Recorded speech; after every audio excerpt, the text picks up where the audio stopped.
Punjabi establishment کے against چیزیں جاتی تھیں. اس فیصلے سے شاید وہ مندمل ہوں گے, ان کے زخم نرم ہوں گے, ان کے لہجے نرم ہوں گے, اور یہ ایک پاکستان کی تاریخ میں اور پاکستان کی فیڈریشن میں بہت اچھا فیصلہ ہے. بالکل ٹھیک, بالکل ٹھیک. اچھا سر, ہمیں ادھر لاسٹ میں یہ بھی بتا دیں کہ اس سارے معاملے میں حکومت اخلاقی طور پر کہاں کھڑی ہے جس نے یہ ریفرنس بھیجا تھا؟ دیکھیے, اخلاق کی بات کرتے ہیں, یہ تو ایک مسئلہ خیز بات ہو جاتی ہے. یہ ان کی اخلاقی قدریں کوئی نہیں ہے. اخلاقی قدریں ہوتی تو جب یہ ریفرنس کویش ہو گیا تھا سپریم کورٹ سے, تو عارف علوی صاحب کو ریزائن کر دینا چاہیے تھا, جنہوں نے ریفرنس سپریم جوڈیشل کونسل میں بھیجا تھا, اور ساتھ ہی فروغ نسیم صاحب وزیر قانون صاحب بھی چلے جاتے, خود ریزائن کر دیتے کہ نہیں جی, ہم نے جو ریفرنس جو الزامات ایک معزز جج پہ لگائے تھے سپریم کورٹ نے, سپریم جوڈیشل کونسل نے ان کو رد کر دیا ہے. برسٹر شہزاد اکبر صاحب جنہوں نے ایسٹ ریکوری یونٹ بنایا ہوا تھا, جو جس کے خلاف آبزرویشنز ہیں, ان کو چلے جانا چاہیے تھا, ان کو ریزائن کر دینا چاہیے تھا, جو نہیں گئے. اور ان سب سے بڑھ کے ملک کا وزیر اعظم, جنہوں نے بڑی کوشش سے یہ ایک ریفرنس تیار کیا, اور ریفرنس پہ انہوں نے ایک سٹیک پہ لگا دیا پورے ملک کو, پورے ملک کی عدلیہ کو سٹیک پہ لگا دیا کہ پتہ نہیں کیا ہو جانا ہے, قاضی فائز عیسیٰ نے آ کے شاید کیا کر دینا ہے. حالانکہ قاضی فائز عیسیٰ قانون کو اور آئین کو ماننے والے جج ہیں, وہ ایک آزاد منش جج ہیں, وہ زیادہ سوشل بھی نہیں ہے. لوگوں کے ساتھ, بار ایسوسیشن کے ساتھ, بار کے جو وکلا نمائندے ہیں ان کے ساتھ بھی یہ سوشل نہیں تھے. Bar Pakistan bar council, supreme court bar اور پورے ملک کی بار کیوں کھڑی ہوئی ہیں؟ ان کے پرسنل ایٹیٹیوڈ کی وجہ سے نہیں, یہ ایک غیر قانونی حکومتی غیر قانونی حرکت کی وجہ سے, اور ملک میں افراتفری کا سما پیدا کرنے کی جو کوشش کی جا رہی تھی حکومت کی طرف سے, اس کے خلاف کھڑی ہوئی تھی. یہ پاکستان کی جو میں بڑا ٹریبیوٹ پیش کروں گا پاکستان بار کونسل کو بھی اور سپریم کورٹ بار کو بھی, جنہوں نے پوری دلیری کے ساتھ یہ کھڑے ہوئے ہیں اور اسٹیبلشمنٹ کو یہ باور کروایا ہے کہ یہ اس ملک میں انسان رہتے ہیں اور جیتے جاگتے ہیں, اور ملک میں ایک آئین ہے جس کی پاسداری کا تم لوگوں نے, جو ججز نے حلف اٹھایا ہوا ہے. ججز کو چاہیے کہ وہ انصاف کریں, نوکری نہ کریں. وہ جج بنے, انصاف کریں, نوکری نہ کریں. 10-12 لاکھ 15 لاکھ کے لیے اپنے ضمیر کو نہ بیچیں. تاریخ میں اپنی آنے والی نسلوں کو زندہ رکھیں, اپنے آپ کو زندہ رکھیں, اور اپنے ضمیر کے مطابق جو کانسٹیٹیوشن ان کو کہتا ہے, کانسٹیٹیوشن جس کا انہوں نے حلف لیا ہوتا ہے, اس کے مطابق فیصلے کریں. پرویلنگ سچویشن کو نہ دیکھیں, قانون کو دیکھیں, آئین کو دیکھیں. پاپولر فیصلے نہ کریں. پاپولر فیصلے کر کے ملک کا بیڑا غرق کر دیا گیا ہے. بالکل ٹھیک ہے سر. قانون کے مطابق فیصلے کریں, آئین کے مطابق فیصلے کریں. ابھی پوری دنیا پاکستان کی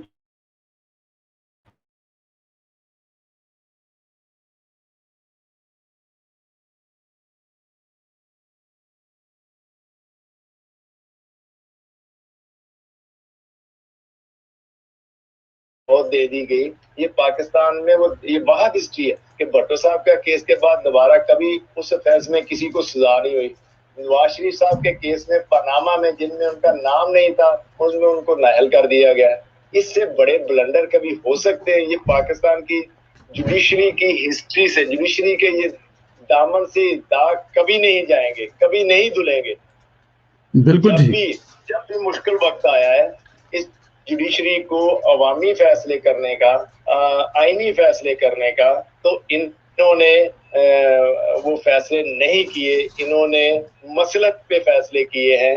انہوں نے اپنی آزاد مرضی سے آئینی طور پہ اور عوامی حقوق کے لیے وہ فیصلے نہیں کیے. ہم توقع کرتے ہیں, آج بھی میری بہت بڑے سینئر لوگوں سے بات ہوئی, علی احمد پور صاحب بہت خوش تھے, کوئٹہ میں رہنے والے ہیں, انہوں نے موو بھی کی. سپریم کورٹ بار کے صدر صاحب سے بات ہوئی, طلب احسن وہ آج موجود بھی تھے کورٹ میں. پاکستان بار کونسل کے ممبران سے احسن مون صاحب تھے, اعظم نظیر طارق صاحب سے سب سے بات ہوئی. وہ آپس ساقی صاحب تھے جو ایکس پاکستان کے پاکستان بار کونسل کے چیئرمین تھے اور موجودہ چیئرمین ہیں. ان لوگوں نے ایک سٹرگل ہے, دیکھیں یہ بڑی سٹرگل ہے, بڑی یہ ظالم ہم اسٹیبلشمنٹ کے خلاف کھڑے ہوئے ہیں. آپ وہاں پہ بیٹھے ہوئے ہیں سارے لوگ, آپ لوگوں کی ضرورت کو سلام کرتا ہوں, لیکن ہم फेस करते हैं, जी। हमारी गाड़ियां का पीछा किया जाता है, हमें अननोन नंबर से कॉल्स आती हैं, लेकिन इसके बावजूद यहाँ पे जो लोग खड़े हुए हैं, मैं उनकी जरूरतों को सलाम करता हूँ। और अब वक्त आ गया है कि अवाम खड़े होंगे अपने हक के लिए, कानून के साथ, आइन के साथ।